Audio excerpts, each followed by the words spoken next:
दोस्तों आप सभी का स्वागत है इसी ज्ञान में। दोस्तों आज की इस वीडियो में हम जेपीएससी पेपर 2 के लिए प्रैक्टिस सेट 18 को करेंगे, जो कि आने वाले जेपीएससी एग्ज़ाम के लिए बहुत ही इंपॉर्टेंट है। दोस्तों शुरू करने से पहले अगर आपने अभी तक हमारे चैनल को सब्सक्राइब नहीं किया है तो दोस्त कर ले दोस्त। तो आइए शुरू करते हैं।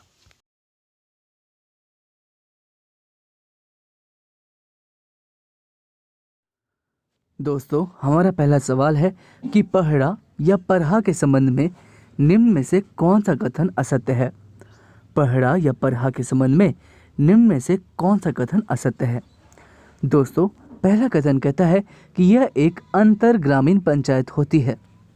दूसरा कथन कहता है कि उसे मुंडा जनजाति की सर्वोच्च न्यायपालिका, कार्यपालिका तथा विधायिका की संज्ञा दी जाती है।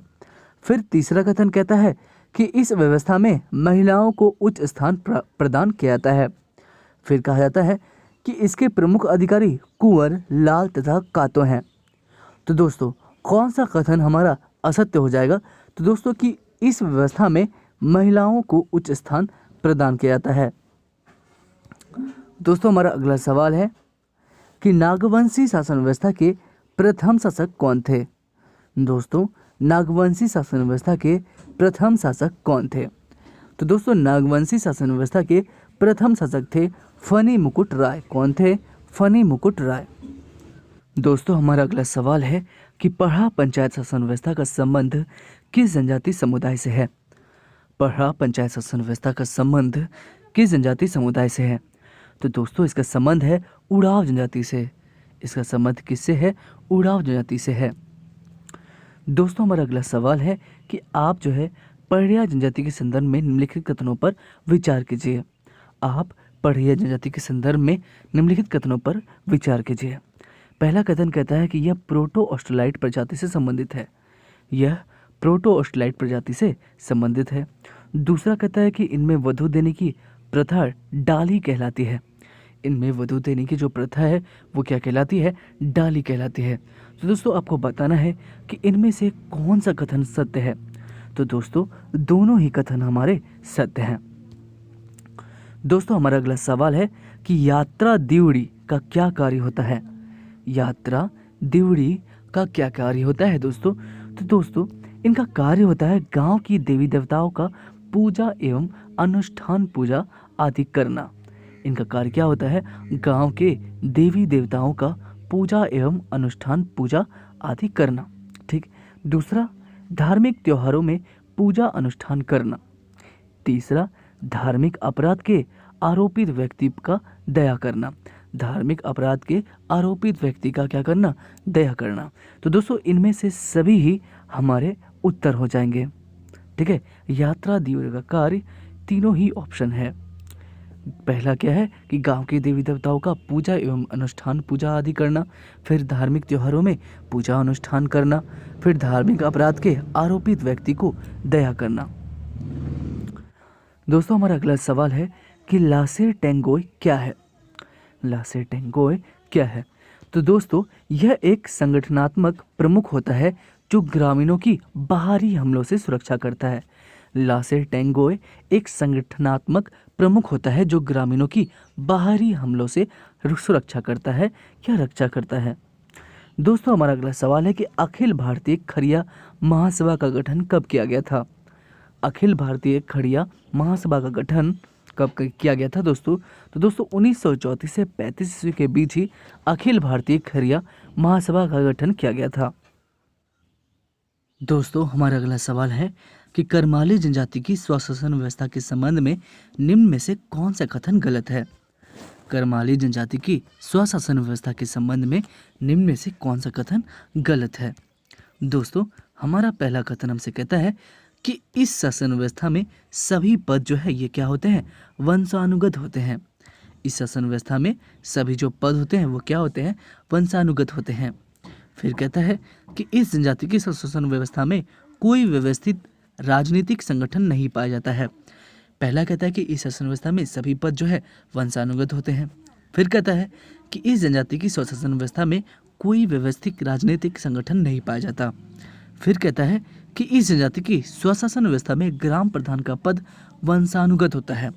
और आखिरी ऑप्शन हमसे कहता है कि उपरोक्त सभी कथन ही सही है। तो दोस्तों हमारा जवाब क्या हो जाएगा, उपरोक्त सभी कथन ही सत्य है, क्योंकि इस शासन व्यवस्था में सभी पद क्या होते हैं, वंशानुगत होते हैं। ठीक है। फिर इस जनजाति की स्वशासन व्यवस्था में कोई व्यवस्थित राजनीतिक संगठन नहीं पाया जाता है। फिर इस जनजाति की स्वशासन व्यवस्था में ग्राम प्रधान का पद जो है ये भी वंशानुगत होता है। दोस्तों हमारा अगला सवाल है कि झारखंड में 1857 के विद्रोह का प्रेरक कौन था। झारखंड में 1857 के विद्रोह का प्रेरक कौन था दोस्तों। तो दोस्तों विश्वनाथ सहदेव ही झारखंड में 1857 के विद्रोह का प्रेरक था। दोस्तों हमारा अगला सवाल है कि झारखंड में बहावी आंदोलन का प्रसार किसने किया था। झारखंड में बहावी आंदोलन का प्रसार किसने किया था दोस्तों। तो मुबारक हुसैन ने ही झारखंड में बहावी आंदोलन का प्रसार किया था। दोस्तों चलते हैं अगले सवाल की ओर। हमारा अगला सवाल हमसे कहता है कि निम्नलिखित में से कौन सा कथन सत्य है। आपको बताना है कि निम्नलिखित में से कौन सा कथन सत्य है। पहला कहता है कि झारखंड की कुल जनसंख्या में सदानों की भागीदारी 70% है। दूसरा कथन कहता है कि सदानों की जीविका का मुख्य पेशा कृषि है। तो दोस्तों आपको बताना है इनमें से कौन सा कथन सत्य है। तो दोस्तों दोनों ही कथन हमारे सत्य हैं। दोस्तों हमारा अगला सवाल है कि 1940 ईस्वी में रामगढ़ के कांग्रेस अधिवेशन के दौरान निम्न में से किसने अखिल भारतीय समझौता विरोधी सम्मेलन का आयोजन किया था। 1940 ईस्वी में रामगढ़ के कांग्रेस अधिवेशन के दौरान निम्न में से किसने अखिल भारतीय समझौता विरोधी सम्मेलन का आयोजन किया था दोस्तों। तो किसने, तो हमारे सुभाष चंद्र बोस ने। किसने, सुभाष चंद्र बोस ने। दोस्तों चलते हैं अगले सवाल की ओर। हमारा अगला सवाल हमसे कहता है कि बिशुनपुर क्षेत्र में ताना भगत आंदोलन का प्रसार करने में से किस व्यक्ति ने प्रमुख भूमिका निभाई थी। ठीक है, बिशुनपुर क्षेत्र में ताना भगत आंदोलन का प्रसार करने में किस व्यक्ति ने प्रमुख भूमिका निभाई थी दोस्तों। तो किसने, भीख भगत ने। किसने, भीखन भगत ने ही जो है बिशुनपुर क्षेत्र में ताना भगत आंदोलन का प्रसार करने में इसी व्यक्ति ने प्रमुख भूमिका निभाई थी। अगला सवाल है दोस्तों, भीखू भगत ने। अगला सवाल है कि झारखंड पार्टी ने किस वर्ष पहली बार विधानसभा चुनाव में भाग लिया था। दोस्तों झारखंड पार्टी ने किस वर्ष पहली बार विधानसभा चुनाव में भाग लिया था दोस्तों। तो इन्होंने पहली बार भाग लिया था 1952 ईस्वी में। कब भाग लिया था, 1952 में। अगला सवाल है किस वर्ष झामुमो से आजसू पार्टी अलग हुई थी। दोस्तों किस वर्ष झामुमो से आजसू पार्टी अलग हुई थी। तो दोस्तों 1987 ईस्वी में ही झामुमो पार्टी अलग हो गई थी। दोस्तों हमारा अगला सवाल है कि अंग्रेजों द्वारा पलामू की नीलामी के बाद इसके शासन की जिम्मेदारी भारदेव के किस राजा को सौंप दी गई थी। अंग्रेजों द्वारा पलामू की नीलामी के बाद इसके शासन की जिम्मेदारी भारदेव के किस राजा को सौंप दी गई थी दोस्तों। तो दोस्तों घनश्याम सिंह को। किसे, घनश्याम सिंह को सौंप दी गई थी। दोस्तों हमारा अगला सवाल है कि सौरैया पहाड़िया समाज में कौन सा विवाह सर्वाधिक प्रचलित है। सौरैया पहाड़िया समाज में कौन सा विवाह सर्वाधिक प्रचलित है दोस्तों। तो दोस्तों कौन सा विवाह प्रचलित है, पूर्णबंदी वधू मूल्य। ठीक है, पूर्णबंदी ही यही एक ऐसा विवाह है जो सौरैया पहाड़िया समाज में सबसे ज़्यादा प्रचलित है। अगला सवाल है कि बेदिया जनजाति झारखंड के किस जिले में निवास करते हैं। दोस्तों बेदिया जनजाति जो है ये झारखंड के किस जिले में निवास करते हैं दोस्तों। तो दोस्तों बेदिया जनजाति रांची में भी निवास करते हैं और हजारीबाग में भी।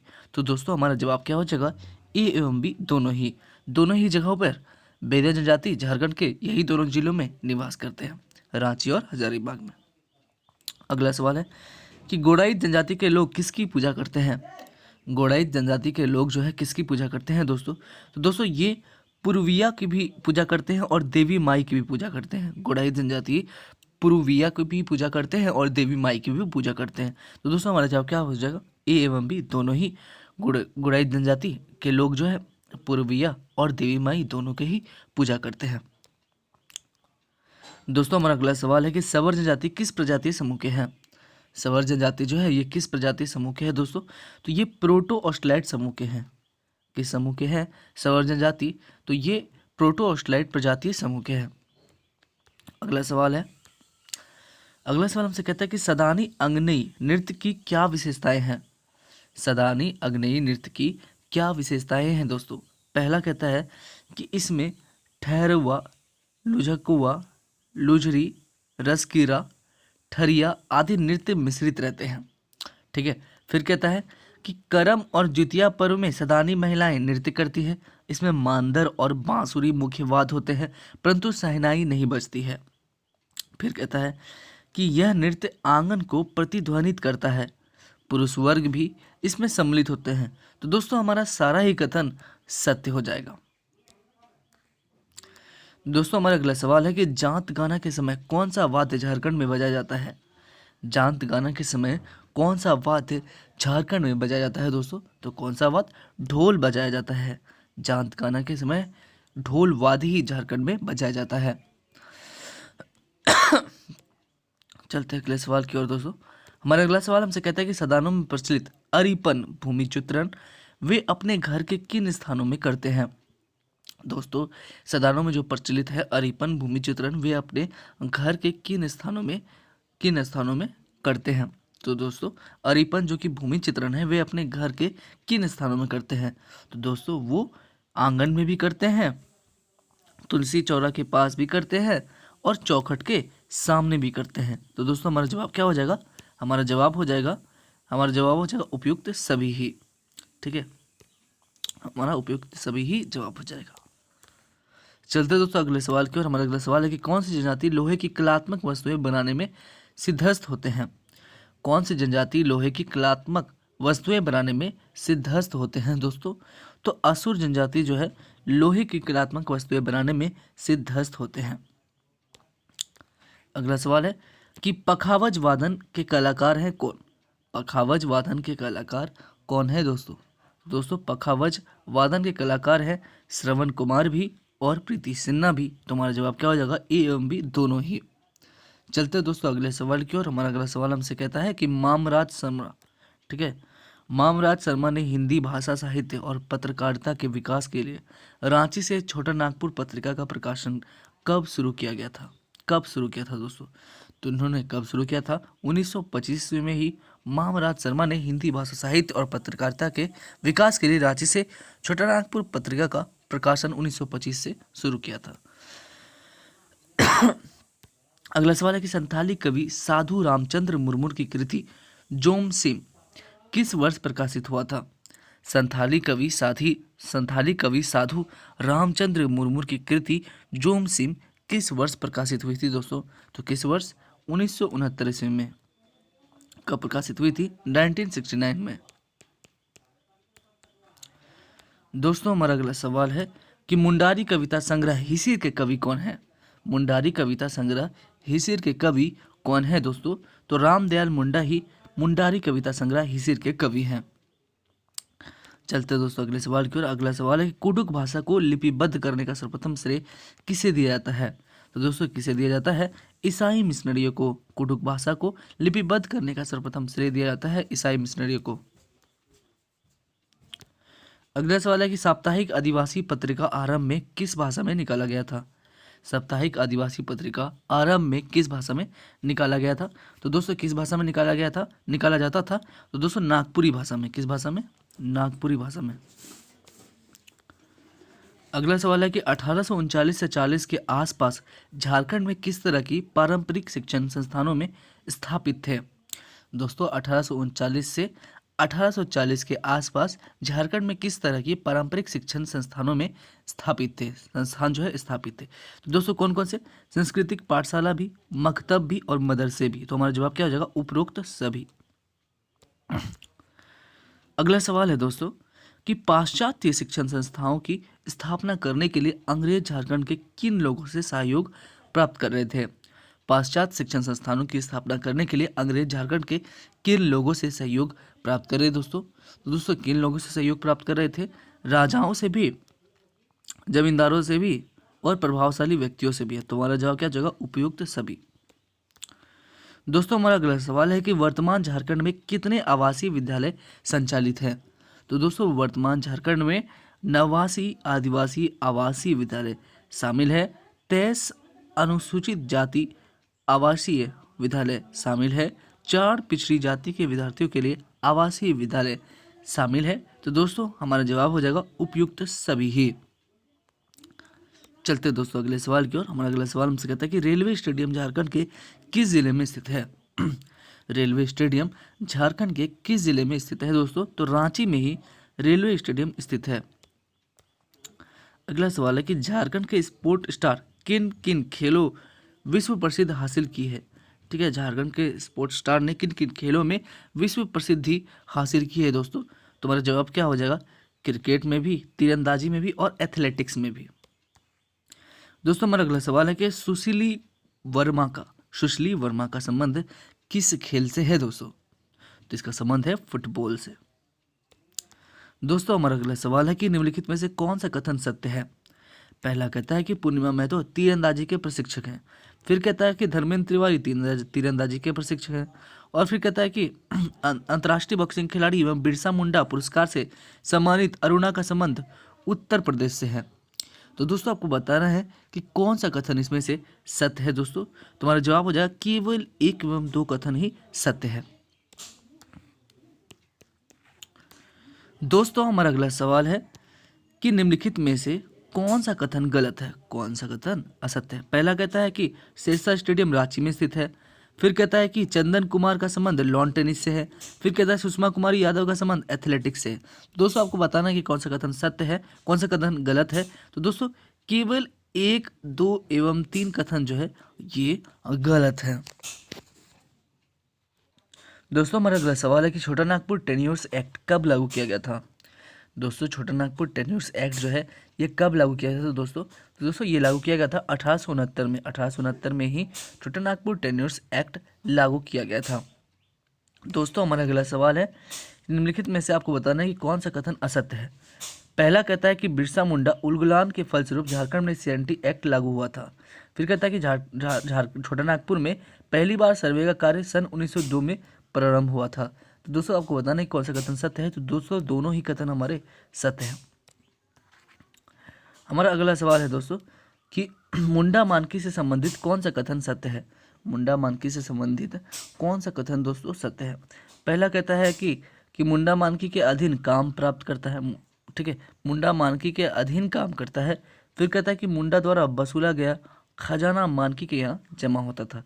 दोस्तों हमारे दोनों ही कथन सत्य हो जाएंगे। अगला सवाल है दोस्तों कि आप निम्नलिखित कथनों पर विचार करें। पहला कहता है कि छोटा नागपुर में विल्किंसन कानून 1836 में लागू हुआ। फिर कहता है कि स्थायी बंदोबस्त के कारण न्याय, राजस्व एवं वाणिज्यिक सेवाओं को 3 भागों में बांटा गया, 3 भागों में किया गया। तो दोस्तों आपको बताना है इन दोनों में से कौन सा कथन सत्य है। दोस्तों दोनों ही कथन हमारे सत्य हैं। अगला सवाल है कि छोटा नागपुर काश्तकारी अधिनियम के तहत भूस्वामी का तात्पर्य किससे है दोस्तों? तो दोस्तों भूस्वामी का तात्पर्य उस व्यक्ति से है जिसने काश्तकार को अपनी जमीन दी है। तुम्हारा जवाब हो जाएगा ऑप्शन नंबर सी, वह व्यक्ति जिसने काश्तकार को अपनी जमीन दी। दोस्तों हमारा अगला सवाल है कि छोटा नागपुर काश्तकारी अधिनियम 1908 के अंतर्गत एक कन्या खुटखटीदार को डैश। तो दोस्तों एक कन्या खुटखटीदार को पैतृक संपत्ति पर उत्तराधिकार के अधिकार अपवर्जित है। तो दोस्तों हमारा जवाब क्या हो जाएगा? Option number A. दोस्तों हमारा अगला सवाल है कि छोटा नागपुर काश्तकारी अधिनियम के तहत आयुक्त के कोर्ट के निर्णयों के विरुद्ध कहाँ अपील की जा सकती है दोस्तों? कहाँ अपील की जा सकती है? उच्च न्यायालय में। कहाँ पर? उच्च न्यायालय में। दोस्तों हमारा अगला सवाल है कि छोटा नागपुर काश्तकारी अधिनियम 1908 की धारा डैश के तहत राज्य सरकार की किसी बंजर भूमि को बंदोबस्त किया जा सकता है। तो दोस्तों बंदोबस्त किया जाता है धारा 63 के को के तहत। छोटा नागपुर काश्तकारी अधिनियम 1908 की धारा 63 के को के तहत राज्य सरकार की किसी बंजर भूमि को बंदोबस्त किया जा सकता है। दोस्तों हमारा अगला सवाल है कि छोटा नागपुर काश्तकारी अधिनियम के अनुसार कोरकर भूमि पर कितने वर्षों तक माल गुजारी नहीं लगाई जा सकती है दोस्तों? तो कितने वर्षों तक? 12 वर्षों तक। चलते दोस्तों अगले सवाल की ओर। हमारा अगला सवाल हमसे कहता है कि वैसी भूदिर्ती जिसे परिवार के पुरुष वारिस न होने पर रैयत के निधन के बाद पुनः भूस्वामी को वापस किया जा सकता है, वापस कर दिया जाता है, उसे हम क्या कहते हैं दोस्तों? तो दोस्तों उसे हम पुनर्ग्राही भूदिर्ती कहते हैं। क्या कहते हैं? पुनर्ग्राही भूदिर्ती। तो हमारा जवाब क्या हो जाएगा? Option number B. चलते हैं दोस्तों अगले सवाल की ओर। हमारा अगला सवाल हमसे कहता है कि ग्राम पंचायत की जनपूर्ति से संबंध निम्न में से कौन सा कथन सत्य है? ग्राम पंचायत की जनपूर्ति के संबंधित निम्न में से कौन सा कथन दोस्तों सत्य है? पहला कहता है कि समान क्षेत्र के लिए 1/10 होना चाहिए। फिर कहता है कि अनुसूचित क्षेत्र के लिए 1/3 से कम नहीं होना चाहिए, जिसमें कम से कम 1/3 महिला होगी। तो दोस्तों आपको बताना है कि कौन सा कथन सत्य है। तो दोस्तों हमारा दोनों ही कथन सत्य है। हमारा अगला सवाल है कि निम्नलिखित में से किन परिस्थितियों में पंचायत का विघटन नहीं किया जा सकता है? निम्नलिखित में से किन परिस्थितियों में पंचायत का विघटन नहीं किया जाता है दोस्तों? तो पंचायत का विघटन जो है, पहली बात कि राज्य सरकार का आदेश का पालन ना करने पर भी और अधिरोपित कर्तव्य का पालन ना करने पर भी। तुम्हारा जवाब क्या हो जाएगा? उपरोक्त सभी। दोस्तों हमारा अगला सवाल है, हमसे कहता है कि झारखंड राज्य की सीमाएं देश के कितने राज्यों के संलग्न है? ठीक है, झारखंड राज्य की सीमाएं जो है ये देश के कितने राज्यों के संलग्न है? तो दोस्तों 5 राज्यों के संलग्न है। कितने राज्यों के? 5 राज्यों के। अगला सवाल है दोस्तों कि विंध्यन क्रम की चट्टानों की निम्न में से कौन सी विशेषता नहीं है? ठीक है, विंध्यन क्रम की चट्टानों की निम्न में से कौन सी विशेषता नहीं है दोस्तों? तो दोस्तों इन चट्टानों का निर्माण लावा के निक्षेप से हुआ है, यही कथन जो है इनकी विशेषता नहीं है। तुम्हारा जवाब क्या हो जाएगा? Option number D. अगला सवाल है कि झारखंड का प्रसिद्ध पारसनाथ पहाड़ी किस पठारी क्षेत्र का भाग है? झारखंड का प्रसिद्ध पारसनाथ पहाड़ी जो है ये किस पठारी क्षेत्र का भाग है दोस्तों? तो किस पठारी क्षेत्र का भाग है? निचला हजारीबाग का पठार। ठीक है, झारखंड का प्रसिद्ध पारसनाथ पहाड़ी निचला हजारीबाग का पठार क्षेत्र का भाग है। अगला सवाल है कि निम्न में से कौन सी एक झारखंड राज्य की दक्षिणवर्ती नदी है? तो दोस्तों दक्षिणवर्ती नदी कौन सी है? दामोदर ही दक्षिणवर्ती नदी है झारखंड राज्य की। दोस्तों हमारा अगला सवाल है कि पश्चिमी पठारी जलवायु प्रदेश के अंतर्गत निम्न में से कौन सा जिला शामिल नहीं है? दोस्तों पश्चिमी पठारी जलवायु के अंतर्गत निम्न में से कौन सा जिला जो है शामिल नहीं है दोस्तों? तो दोस्तों चतरा ही शामिल नहीं है। चलते दोस्तों अगले सवाल की ओर। कहता है कि अगहनी खरीफ फसल को किस माह में बोया जाता है? तो दोस्तों अगहनी खरीफ फसल को किस माह में बोया जाता है दोस्तों? तो इसे जो है आषाढ़ महीने में बोया जाता है। किस महीने में? आषाढ़ महीने में। अगला सवाल है दोस्तों कि झारखंड राज्य में कुल सिंचित भूमि का लगभग कितना प्रतिशत भाग भूमिगत जल द्वारा सिंचित होता है? दोस्तों झारखंड राज्य में कुल सिंचित भूमि का लगभग कितना % भाग भूमिगत जल द्वारा सिंचित होता है दोस्तों? तो दोस्तों कितना % भाग? 40% भाग। अगला सवाल है कि निम्न में से कौन सी सिंचाई परियोजना का संबंध रांची जिले से नहीं है? निम्न में से कौन सी सिंचाई परियोजना का संबंध जो है रांची जिले से है ही नहीं दोस्तों? तो दोस्तों अजय बराज परियोजना जो है रांची जिले से इसका संबंध नहीं है। अगला सवाल है दोस्तों, अगला सवाल हमसे कहता है कि झारखंड का घाटशिला नामक स्थान किस खनिज संसाधन हेतु प्रसिद्ध है दोस्तों? तो झारखंड का जो घाटशिला नामक स्थान है ये तांबा खनिज संसाधन हेतु प्रख्यात है। अगला सवाल है दोस्तों कि राज्य की औद्योगिक नीति के तहत राज्य में उद्योगों के प्रोत्साहन देने हेतु विभिन्न तकनीकी संस्थानों, पॉलिटेक्निक कॉलेज, अभियंत्रण कॉलेज आदि की स्थापना का प्रयास किया जा रहा है। इन संस्थानों में राज्य के निवासियों हेतु कितना % सीटें आरक्षित करने का प्रावधान इस नीति के तहत किया गया है दोस्तों? तो कितना %? तो 25%।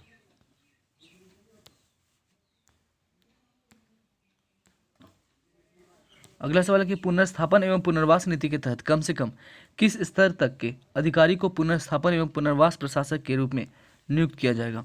पुनर्स्थापन एवं पुनर्वास नीति के तहत कम से कम किस स्तर तक के अधिकारी को पुनर्स्थापन एवं पुनर्वास प्रशासक के रूप में नियुक्त किया जाएगा? तो दोस्तों उपायुक्त के। दोस्तों हमारा अगला सवाल है कि प्रत्यार्पण एवं पुनर्वास नीति 2009 के तहत कितनी राशि पुनर्वास अनुदान के रूप में प्रदान किए जाने का प्रावधान किया गया है? दोस्तों प्रत्यार्पण एवं पुनर्वास नीति 2009 के तहत कितनी राशि पुनर्वास अनुदान के रूप में प्रदान किए जाने का प्रावधान किया गया है दोस्तों? तो कितनी राशि प्रावधान किया गया है? 2,50,000 रुपये। कितने? 2,50,000 रुपये प्रत्यार्पण एवं पुनर्वास नीति 2009 के तहत जो है 2,50,000 रुपये पुनर्वास अनुदान के रूप में प्रदान किए जाने का प्रावधान किया गया है। दोस्तों हमारा अगला सवाल है 3125.03 एकड़ भूमि का सबसे कम भूमि बैंक किस जिले में बनाया गया है? 3125.03 एकड़ भूमि का सबसे कम भूमि बैंक दोस्तों किस जिले में बनाया गया है? तो दोस्तों ये किस जिले में बनाया गया है? ये कोडरमा जिले में ही बनाया गया है। किस जिले में? कोडरमा जिले में। दोस्तों हमारा अगला सवाल है कि झारखंड वस्त्र परिधान और फुटवियर नीति 2016 के तहत सुदृढ़ीकरण किया जाएगा। झारखंड वस्त्र परिधान और फुटवियर नीति 2016 के तहत सुदृढ़ीकरण किया जाएगा। तो दोस्तों क्या सुदृढ़ीकरण किया जाएगा? झारक्राफ्ट को, राज खादी एवं ग्रामोद्यान बोर्ड को और तसर बीज केंद्र को। तो हमारा जवाब क्या हो जाएगा? उपरोक्त सभी ही। दोस्तों हमारा अगला सवाल है कि बोकारो स्टील को कोकिंग कोल की प्राप्ति निम्न में से किस स्थान से होती है? बोकारो स्टील को कोकिंग कोल की प्राप्ति निम्न में से किस स्थान से होती है दोस्तों? तो निम्न में से झड़िया स्थान से होती है। बोकारो स्टील को कोकिंग कोल की प्राप्ति झड़िया स्थान से ही होती है। अगला सवाल है दोस्तों कि झारखंड की निम्न में से किस एक कंपनी का स्वामित्व केंद्र सरकार के पास है? झारखंड की निम्न में से किस एक कंपनी का स्वामित्व जो है ये केंद्र सरकार के पास है दोस्तों? तो किसका स्वामित्व केंद्र सरकार के पास है? बोकारो इस्पात लिमिटेड का। दोस्तों हमारा अगला सवाल है कि निम्न में से किस वृक्ष पर लाह के कीड़ों को नहीं पाला जाता है? निम्न में से किस वृक्ष पर लाह के कीड़ों को नहीं पाला जाता है दोस्तों? तो लाह के कीड़ों को नहीं पाला जाता है नीम के वृक्ष पर। अगला सवाल है कि निम्न में से किस जिले में आर्द्र पतझड़ वन पाए जाते हैं? निम्न में से किस जिले में आर्द्र पतझड़ वन पाए जाते हैं दोस्तों? तो रांची में ही आर्द्र पतझड़ वन पाए जाते हैं। दोस्तों अगला सवाल है कि झारखंड की कुल आबादी के कितने प्रतिशत भाग को खाद्य सुरक्षा कानून से जोड़ा गया है? झारखंड के कुल आबादी के कितने प्रतिशत भाग को खाद्य सुरक्षा कानून से जोड़ा गया है दोस्तों? तो खाद्य सुरक्षा कानून से के मतलब कितने आबादी को जोड़ा गया है? तो दोस्तों 80.16% भाग को। ठीक है, झारखंड की कुल आबादी के 80.16% भाग को खाद्य सुरक्षा कानून से जोड़ा गया है दोस्तों। दोस्तों हम चलते हैं अगले सवाल की ओर। हमारा अगला सवाल हमसे कहता है कि भारत में एकल हस्ताक्षर तकनीक लागू करने वाला प्रथम राज्य कौन सा है? एकल हस्ताक्षर तकनीक लागू करने वाला प्रथम राज्य है झारखंड। अगला सवाल है दोस्तों कि आप निम्नलिखित कथनों पर विचार करें और बताएं कि कौन सा कथन सत्य है। पहला कहता है कि दीनदयाल ग्राम स्वावलंबन योजना का प्रारंभ वित्तीय वर्ष 2018 से 19 में किया गया था। ठीक है, और फिर हमसे कहता है कि झारखंड राज्य में डाकिया योजना की शुरुआत अप्रैल 2020 में की गई थी। तो दोस्तों आपको बताना है कि कौन सा कथन सत्य नहीं है। तो दोस्तों झारखंड राज्य में डाकिया योजना की शुरुआत अप्रैल 2020 में की गई थी, यही कथन हमारे गलत हो जाएंगे। तुम्हारा जवाब क्या हो जाएगा? केवल 2।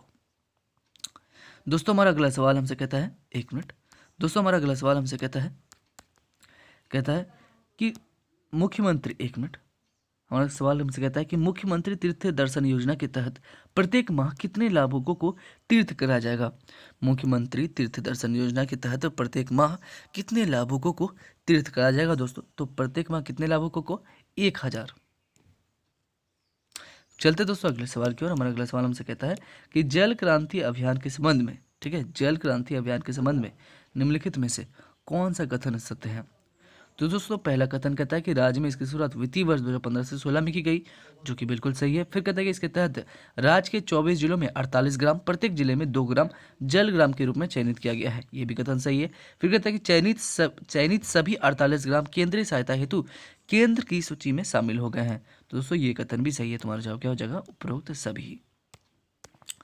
दोस्तों हमारा अगला सवाल हमसे कहता है कि आदिम जनजाति को मुख्य धारा में लाने हेतु परिवार के एक सदस्य विवाहित महिला सदस्य को मासिक कितनी राशि देने का प्रावधान है? आदिम जनजातियों को मुख्य धारा में लाने हेतु परिवार के एक सदस्य विवाहित महिला सदस्य को मासिक कितनी राशि देने का प्रावधान है दोस्तों? तो मासिक इसे 600 रुपये देने का प्रावधान है। अगला सवाल है दोस्तों, राज्य में आवासीय विद्यालय की स्थापना योजना के तहत किस प्रमंडल में यह योजना सर्वप्रथम चलाई जा रही है? राज्य में आवासीय विद्यालय की स्थापना योजना के तहत किस प्रमंडल में यह योजना सबसे पहले चलाई जा रही है दोस्तों? तो सबसे पहले चलाई जा रही है दक्षिण छोटानागपुर प्रमंडल में। दोस्तों हमारा अगला सवाल है कि विश्व बैंक द्वारा संपोषित इंडिया को इको डेवलपमेंट प्रोजेक्ट झारखंड के किस क्षेत्र में कार्यान्वित किया जा रहा है? तो किस क्षेत्र में? पलामू व्याघ्र परियोजना क्षेत्र में। किस क्षेत्र में? पलामू व्याघ्र परियोजना क्षेत्र में ही विश्व बैंक द्वारा संपोषित इंडिया को डेवलपमेंट प्रोजेक्ट झारखंड के पलामू व्याघ्र परियोजना क्षेत्र में कार्यान्वित किया जा रहा है। दोस्तों अगला सवाल है कि आपको बताने कौन सा कथन सत्य है। पहला कहता है कि दलमा अभयारण्य की स्थापना 1976 में हुई थी। फिर कहता है कि झारखंड में बेतला नेशनल पार्क को राष्ट्रीय दर्जा प्राप्त नहीं है। तो दोस्तों आपको बताना है कि कौन सा कथन सत्य है। तो दोस्तों केवल एक कथन ही हमारा सत्य है।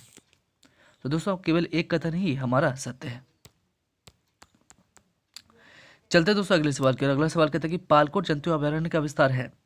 पालकोट जंतु अभयारण्य का विस्तार है दोस्तों, तो इसका विस्तार है 183.18 वर्ग किलोमीटर। अगला सवाल है दोस्तों कि आप निम्नलिखित सूची का मिलान करें। सही से आप निम्नलिखित सूची का मिलान करें। ठीक है, तो पहला कहता है हमसे कि अभयारण्य, पहली सूची में शामिल है अभयारण्य, फिर दूसरे सूची में शामिल है जिला। तो दोस्तों पारसनाथ कहाँ पे है? तो पारसनाथ है हमारे गिरिडीह में।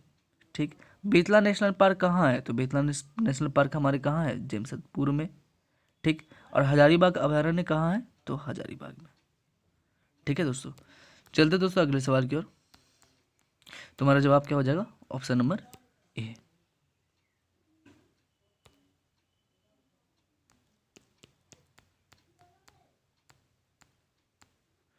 दोस्तों हमारा अगला सवाल है कि पालकोट अभयारण्य किस लिए प्रसिद्ध है? तो दोस्तों पालकोट अभयारण्य जो है ये किस लिए प्रसिद्ध है? तो दोस्तों ये जो है केवल तेंदुओं के लिए प्रसिद्ध है। किस लिए? तेंदुओं के लिए ही प्रसिद्ध है पालकोट अभयारण्य। अगला सवाल है कि संविधान के किस अनुच्छेद के तहत झारखंड राज्य में उच्च न्यायालय का गठन किया गया था? तो किस अनुच्छेद के तहत जो है झारखंड में उच्च न्यायालय का गठन किया गया था? तो अनुच्छेद 214 के तहत ही झारखंड में उच्च न्यायालय का गठन किया गया था। अगला सवाल है ग्राम कचहरी अधिकतम कितने माह के कारावास की सजा सुना सकती है? ग्राम कचहरी जो है अधिकतम कितने माह के कारावास की सजा सुना सकती है दोस्तों? तो कितने माह के? 6 माह के। अगला सवाल है कि संविधान के किस अनुच्छेद के तहत झारखंड राज्य में विधानसभा की संरचना का प्रावधान किया गया है? संविधान के किस अनुच्छेद के तहत झारखंड राज्य में विधानसभा की संरचना का प्रावधान किया गया है दोस्तों? तो विधानसभा की संरचना का प्रावधान किया गया है अनुच्छेद 170 के तहत। दोस्तों अगला सवाल है कि झारखंड राज्य में वनों का समुचित प्रबंधन करने के उद्देश्य से किस वर्ष संयुक्त वन प्रबंधन संकल्प का प्रतिपादन किया गया था? दोस्तों झारखंड राज्य में वनों का समुचित प्रबंधन करने के उद्देश्य से किस वर्ष संयुक्त वन प्रबंधन संकल्प का प्रतिपादन किया गया था? तो किस वर्ष प्रतिपादन किया गया था? 2001 में। दोस्तों अगला सवाल है कि झारखंड सरकार द्वारा आपदा प्रबंधन ज्ञान सह प्रदर्शन केंद्र का सृजन का गठन किस उद्देश्य से किया गया था? तो किस उद्देश्य से किया गया था? तो दोस्तों इसका उद्देश्य था कि आपदा की पूर्व जानकारी एवं उनके प्रभाव को न्यून करने के हेतु। ठीक है, अगला सवाल है दोस्तों, अगला सवाल हमसे कहता है दोस्तों कि झारखंड के जंगलों में आग लगने के प्रमुख कारण क्या है? झारखंड के जंगलों में आग लगने का प्रमुख कारण क्या है दोस्तों? पहला कारण कि आम लोगों द्वारा ज्वलनशील वस्तुओं का जंगल में प्रयोग, फिर है मानव द्वारा वन उत्पाद के संग्रहण दौरान रोशनी हेतु आग जलाना, फिर है शुष्क पतझड़ वनों के आपस में टकराने से उत्पन्न आग। तुम्हारा जवाब हो जाएगा उपरोक्त सभी। अगला सवाल है कि राज्य सरकार द्वारा सूखे की समस्या से निपटने हेतु मनरेगा के तहत वित्तीय वर्ष 2016 से 17 में कितना डोभा निर्माण का लक्ष्य निर्धारित किया गया है दोस्तों? तो कितना जो है डोभा निर्माण का लक्ष्य जो है निर्धारण किया गया है दोस्तों? 6 लाख डोभा निर्माण का लक्ष्य निर्धारित किया गया। अगला सवाल है कि निम्नलिखित में से कौन सा कथन सत्य है? पहला कहता है कि भूकंप जोन 3 के तहत झारखंड में 15 जिले शामिल है। फिर कहता है कि झारखंड राज्य आपदा प्रबंधन प्राधिकरण का गठन 2010 ईस्वी में की गई थी। दोस्तों आपको बताना है कि कौन सा कथन सत्य है, तो दोनों ही कथन हमारे सत्य हैं। दोस्तों हमारा अगला सवाल है कि झारखंड का कौन सा जिला आकस्मिक बाढ़ से प्रभावित नहीं है? झारखंड का कौन सा जिला जो है आकस्मिक बाढ़ से प्रभावित नहीं है दोस्तों? तो कौन सा जिला आकस्मिक बाढ़ से प्रभावित नहीं है? धनबाद ही प्रभावित नहीं है। दोस्तों अगला सवाल हमसे कहता है कि आप निम्नलिखित कथनों पर विचार करें। आप निम्नलिखित कथनों पर विचार करें और बताएं कि कौन सा कथन सत्य है। पहला कहता है कि झारखंड इको टूरिज्म अथॉरिटी की स्थापना राज्य में इको टूरिज्म नीति 2015 को लागू करने के लिए की गई है। फिर कहता है कि इसे इको टूरिज्म स्थल की पहचान करना जहाँ के जंगल क्षेत्रों में वन्य प्राणी व जीव जंतु पाए जाते हैं, जीव जंतु रहते हैं दोस्तों। तो दोस्तों आपको बताना है कि कौन सा कथन इनमें से सत्य है। तो दोस्तों हमारे दोनों ही कथन सत्य हैं। दोस्तों चलते हैं अगले सवाल की ओर। हमारा अगला सवाल हमसे कहता है कि निम्न में से कौन सा कथन सत्य है? निम्न में से कौन सा कथन सत्य है? पहला कहता है कि झारखंड राज्य में आपदा प्रबंधन विभाग का गठन अक्टूबर 2004 में किया गया था। फिर कहता है कि ग्राम स्तर पर गठित आपदा प्रबंधन समिति का अध्यक्ष ग्राम सभा का मुखिया होता है। तो दोस्तों हमारे दोनों ही कथन क्या हो जाएंगे? सत्य हो जाएंगे। दोस्तों हमारा अगला सवाल हमसे कहता है कि निम्न में से कौन सा क्षेत्र भूमिगत कोयला खदानों से आग से होने वाली आपदा के कारण सर्वाधिक चर्चा में रहती है? तो दोस्तों सर्वाधिक चर्चा में कौन रहती है? झारिया ही। दोस्तों चलते हैं अगले सवाल की ओर। हमारा अगला सवाल है कि आपदा कब प्रकोप का रूप ले लेती है। आपदा जो है कब प्रकोप का रूप ले लेती है दोस्तों? जब आपदा मानव आवासीय क्षेत्र में आता है तब ये प्रकोप का रूप ले लेती है। दोस्तों हमारा अगला सवाल है कि राज्य में किस जलप्रपात को सर्वश्रेष्ठ जलप्रपात का पुरस्कार दिया गया है। किस जलप्रपात को सर्वश्रेष्ठ जलप्रपात का पुरस्कार दिया गया है दोस्तों? तो किसे? तो हमारे हुंड्रू को, हुंड्रू जलप्रपात को सर्वश्रेष्ठ जलप्रपात का पुरस्कार दिया गया है। दोस्तों हमारा अगला सवाल है कि पद्मश्री डॉक्टर रामदयाल मुंडा की जीवनी पर बनी फिल्म का नाम क्या है। तो दोस्तों पद्मश्री रामदयाल मुंडा की जीवनी पर बनी फिल्म का नाम है हमारा कौन सा? तो नाची से बाजी, नाची से बाजी। दोस्तों हमारा अगला सवाल है कि देश का पहला खादी स्टोर किस हवाई अड्डे पर खोला गया था। तो दोस्तों देश का पहला हवाई स्टोर जो है ये इंदिरा गांधी अंतर्राष्ट्रीय हवाई अड्डा दिल्ली पर खोला गया था। दोस्तों हमारा अगला सवाल है कि goods and service tax GST विधेयक पारित करने वाला झारखंड भारत का कौन सा राज्य बना है। तो झारखंड भारत का तृतीय राज्य बना है। चलते हैं दोस्तों अगले सवाल की ओर। हमारा अगला सवाल हमसे कहता है कि राज्य में किस स्थान पर मेगा फूड पार्क की स्थापना की गई है। मेगा फूड पार्क की स्थापना किस राज्य में की गई है दोस्तों? तो किस राज्य में, क्या बोलते हैं, किस राज्य के किस स्थान पर की गई है दोस्तों? तो किस स्थान पर की गई है? तो गेतलसूद पर। कहाँ पर? गेतलसूद पर ही मेगा फूड पार्क की स्थापना की गई। अगला सवाल है कि पूर्ण रूप से वाईफाई बनने वाला झारखंड का पहला गांव कौन सा है दोस्तों? तो पहला गांव कौन सा है? कसमार ही पहला गांव है जो वाईफाई, पूर्ण रूप से वाईफाई बनने वाला झारखंड का ये पहला गांव है कसमार। चलते दोस्तों अगले सवाल की ओर। अगला और आखिरी सवाल है हमारा कि आपको बताना है कि निम्नलिखित में से कौन सा कथन सत्य है। पहला कहता है कि राज्य मंत्री परिषद ने 2009 और 2012 में बनी वामपंथी उग्रवादियों के प्रत्यर्पण व पुनर्वास नीति को संशोधित करने के लिए नई नीति को स्वीकृति दी है। फिर कहता है कि सामाजिक आर्थिक व जातिगत जनगणना 2011 में जिनका नाम नहीं है अब उन्हें भी भीमराव अंबेडकर योजना के तहत सरकार आवास मुहैया कराएगी। तो दोस्तों आपको बताना है कि कौन सा कथन सत्य है दोस्तों? तो दोस्तों हमारे दोनों ही कथन क्या हो जाएंगे? सत्य हो जाएंगे।